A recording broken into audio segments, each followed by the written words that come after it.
দৈনন্দিন জীবনযাত্রাতে সেই যে ভোরবেলায় ঘুম থেকে উঠি, তারপর থেকে রাত্রিবেলায় চোখ বন্ধ করা পর্যন্ত যেন প্রতিটা মুহূর্তেই টাকা ছাড়া সব কিছু অচল। সত্যি কিছু কিছু সময় বাস্তব পরিস্থিতি বলে দেয় যে টাকাই যেন আমাদের জীবনের চলার একমাত্র শক্তি। তবে এ কথাটা কিন্তু একদমই ঠিক না। অনেক সময় টাকা দিয়েও সুখ কেনা যায় না, আবার অনেক সময় টাকা ছাড়াও কিছু কিছু পরিস্থিতিতে আমরা বুদ্ধি দিয়েও সেটা জয় করতে পারি। তো প্রিয় বন্ধুরা, আশা করছি আজকের ব্লগটা তোমরা স্কিপ না করে পুরোটা দেখবে। তো ছোট্ট একটা গ্রাম থেকে আমি মুনমুন প্রতিদিনের মতন আজকেও একটা ছোট্ট ভিডিও নিয়ে এসেছি। আশা করছি তোমাদের সবার ভালো লাগবে, তাই পুরো ভিডিওটা দেখার জন্য অনুরোধ করছি। সকালবেলায় ঘুম থেকে ওঠা মানেই আমাদের সংসারে এটা ওটা খাওয়া দাওয়া, এটা ওটা জিনিসপত্র কেনাকাটা চলবেই। আর সব কিছুর জন্য বিশেষভাবে প্রয়োজন থাকে টাকা পয়সা। টাকা যদি না থাকে পুরো সংসারটা অচল।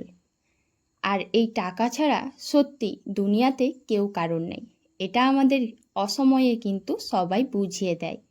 যখন আমাদের খারাপ সময় থাকে তখন কিন্তু সেটা সবচেয়ে বেশি বুঝতে পারি। তো তবুও এটা জোর করেই বলা যেতে পারে যে আমি গ্রাম থেকে মুনমুন। তো ব্লগার মুনমুন চ্যানেলে তোমাদের প্রত্যেককে অনেক অনেক স্বাগতম জানাই। তার সাথে এটাও বলতে পারি যে গ্রামের জীবনযাত্রায় সবসময় কিন্তু টাকাটা বড় জিনিস না। টাকা ছাড়াও কিন্তু আমরা কেবলমাত্র বুদ্ধি দিয়েও অনেক কিছু কঠিন পরিস্থিতির মোকাবিলা করতে পারি। ভিডিও শুরুতেই আমার সমস্ত গুরুজনদের জানাই প্রণাম, আর ছোট ছোট ভাই বোনদের জানাই অনেক অনেক ভালোবাসা।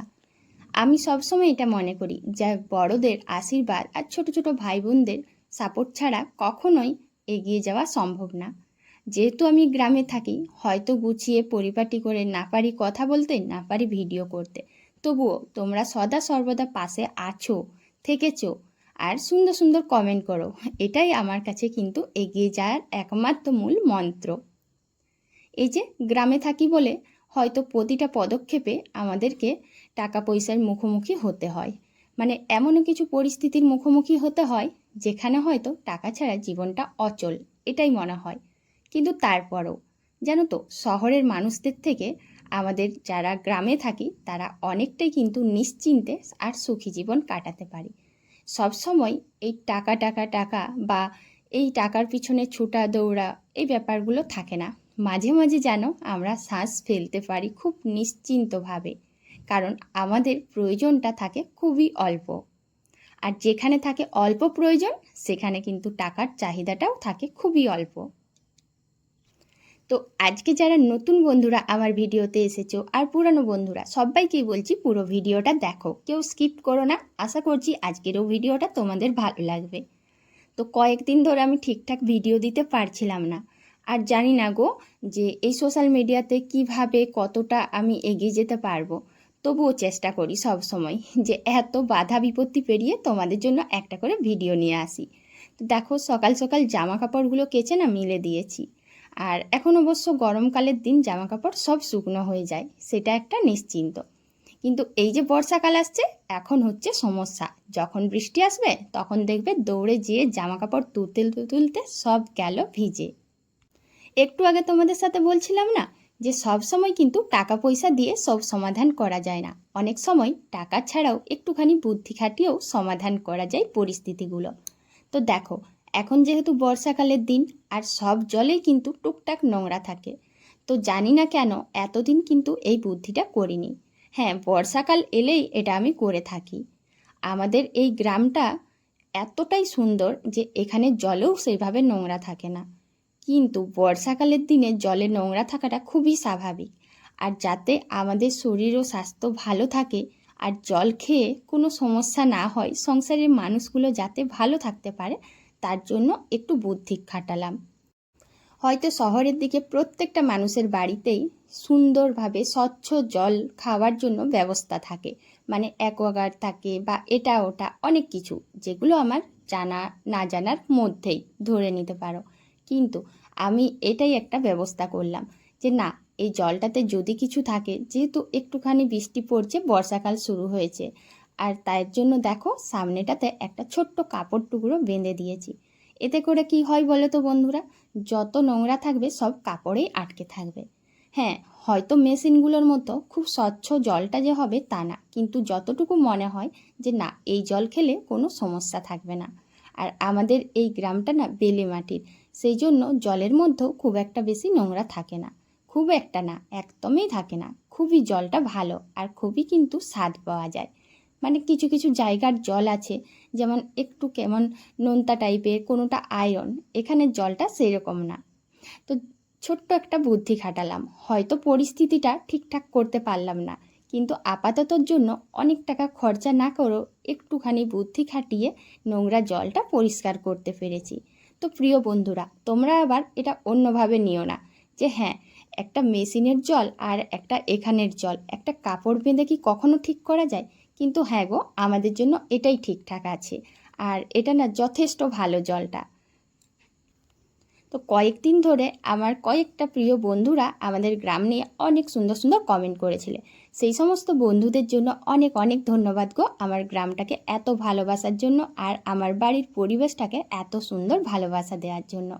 এই যে বর্ষাকাল আসছে, চারিদিকের গাছপালাগুলো একদম সবুজে সবুজ হয়ে যাবে, দেখতে ভীষণ সুন্দর লাগে। তো তোমরাও কিন্তু আমাদের গ্রামে বেড়াতে আসতে পারো। তোমাদের সাথে বকবক করতে করতে তো এটাই বলতে ভুলে গেছি যে আমাদের গ্রামে জানো তো এই বর্ষাকাল পড়েছে, বৃষ্টি হচ্ছে, মানে নানান রকম সমস্যা। সবচেয়ে বেশি হচ্ছে নেটওয়ার্কের। আর তার জন্য না ঠিকঠাকভাবে কোনো বন্ধুর সাথে কোনো যোগাযোগ করতে পারছি না, না করতে পারছি লাইভ। তো তোমরা প্লিজ একটু পাশে থেকো। আর এই যে অনেকখানি কষ্ট করে এখন এই ভিডিওটায় একটু ভয়েস দিচ্ছি, জানি না ঠিকঠাক আপলোড করতে সময় পাবো কি না বা নেটওয়ার্ক থাকবে কি না।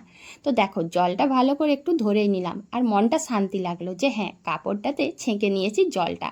আর সত্যি জলে না কোনো কিছুই বেরোয়নি, ভীষণ স্বচ্ছ জলটা। তো দেখো, আমার ছেলে জানো তো এই যে পেঁপে লাউডাটা তরকারিটা এটা একদমই খেতে চায় না, কিন্তু ও পছন্দ করে সয়াবিন, তাই ওর পছন্দের সয়াবিনটাই ওই তরকারিতে মেশাবো। এটাই হচ্ছে মায়েদের একটা নিনজার টেকনিক, যাতে করে বাচ্চাদেরকে সব কিছু সবজি খাওয়াতে পারি। এই ছোটোখাটো বুদ্ধিগুলো যদি না খাটাতে পারি তাহলে কিন্তু আমরা সংসারে কখনোই জিততে পারবো না। আর সংসার মানে আমাদের কাছে যেন একটা বড় জীবনের যুদ্ধ। গাছে অনেকগুলোই কলা মাজা ছিল, তো এখন ভাবছি যে রান্নাটা একটা তো তরকারি বসিয়ে দিয়েছি, এখন যারা যারা আছে পাড়া প্রতিবেশী সবার বাড়িতে দিয়ে আসবো, কারণ এখনও সেইভাবে বেশি দেরি হয়নি। আর এটা দিলে হয়তো অনেকে আজকেও রান্না করতে পারবে, অনেকে কালকেও। তো দেখো, এতগুলো মাজা, এতগুলো তো আর ঠিক থাকবে না পরের দিন, আর এতগুলো আমরা খেতেও পারবো না। তাই আমাদের এই গ্রামের জীবনযাত্রায় জানো তো, যার বাড়িতেই যা হয় অনেকেই এর বাড়িতে তার বাড়িতে সবাই সবটা দিয়ে থাকি। তো আমি পিস পিস করে কেটে নিচ্ছি। আর জানো তো, দেখলাম যে একটা কলা মাজার নিচটায় অনেকটা দাগ আছে, সেই দাগটা আগে ভালো করে কেটে দিচ্ছি। কথায় আছে না যে বস্তার মধ্যে যদি একটা আলু পচা থাকে সবগুলোই নষ্ট হয়, তাই ওই নষ্ট দিকটা আলাদা করে ফেলে দিলাম, যাতে কোনো মানুষকে দিলে সে নিশ্চিন্তে এটা তরকারি করতে পারে।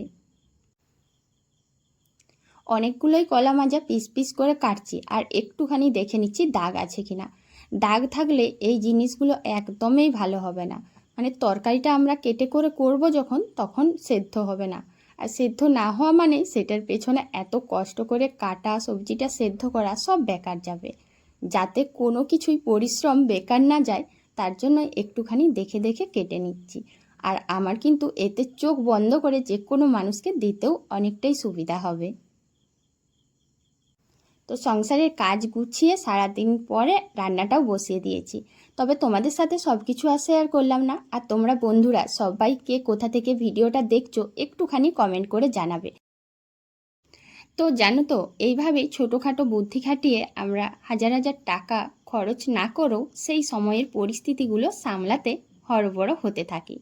আর সামলাতে পারি বলেই হয়তো সেই পরিস্থিতিগুলো খুব সহজ হয়ে যায়, খুব সহজেই সমাধান করি বলেই হয়তো সেটা নিয়ে আর আমাদেরকে ঘুরে দেখতে হয় না। তো এখন বর্ষাকালটা মোটামুটি এইভাবেই চলবে। তো তোমরা যারা বন্ধুরা এইভাবে জল ধরো, তোমরাও কিন্তু কমেন্ট করে বলতে পারো আর আমার এই পদ্ধতিটা দেখতে পারো, নিশ্চয়ই তোমাদেরও অনেক উপকারে আসবে। তো দেখো, সবার বাড়িতে ভালো করে মাজাগুলো দিয়ে এলাম যে তারা যাতে সবজিটা রান্না করতে পারে। আর এখন চলে এসেছি আমি নিজের রান্না বান্না করতে, কারণ বেলা হচ্ছে। আর আজকে করছি ঝিঙে আলু পোস্ত, লাউ ডাঁটা সয়াবিন আলুর তরকারিটা তো করে নিয়েছি, তোমাদের সাথে শেয়ার করেছি। কলা ভাজাটা আমার বাড়ির সবজি, তাই আজকে আর রান্না করছি না, ওটা কালকে রান্না করব। আর এখন আমি ঝিঙে আলু পোস্তটা একটু ভালো করে করে নিই। আর তোমরা বলো অবশ্যই, যারা এতক্ষণ ধরে ভিডিওটা দেখলে তোমাদের কেমন লাগলো। তো বন্ধুরা, পুরো ভিডিওটা স্কিপ না করে দেখেছো যদি, একটা সুন্দর করে কমেন্ট করো, কারণ এই সুন্দর কমেন্টের জন্যই হয়তো আমাদের মতো গ্রামের ছোট্ট ইউজাররা একটুখানি এগিয়ে যেতে পারে আর ভিডিও করার উৎসাহও পেতে পারি। তো দেখো, ঝিঙে আলু পোস্তটাও হয়ে গেছে আর ছেলের কিন্তু স্কুল থেকে আসার টাইমও হয়ে গেছে। তো আজ এখানেই শেষ করছি, টাটা।